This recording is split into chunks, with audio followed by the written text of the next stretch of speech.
The annual United Nations Climate Summit has been a world fixture for more than 2 decades.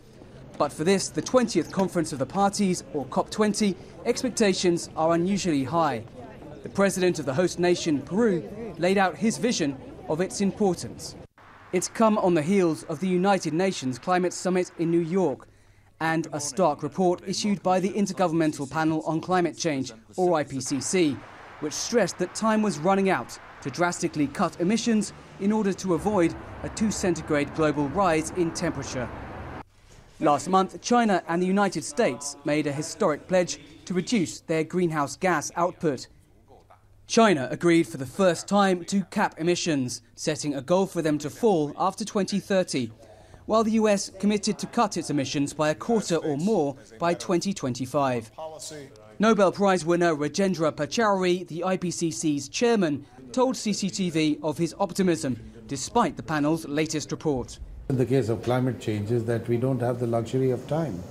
If we don't take adequate action and timely action, then clearly the impacts could become so huge and so serious that we would find it very difficult to be able to deal with them in the future. So I would say that in this case, a certain sense of urgency will come into negotiations that lead to a favorable result in Lima as well as in Paris.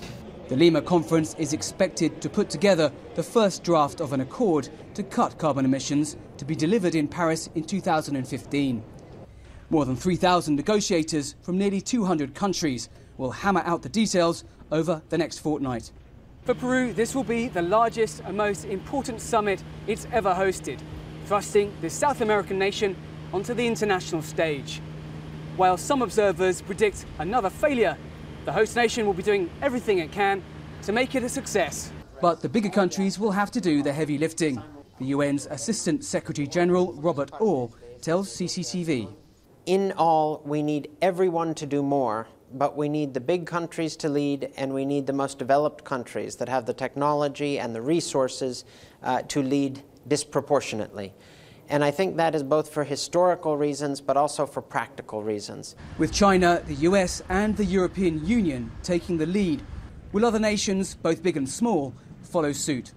Dan Collins, CCTV, Lima.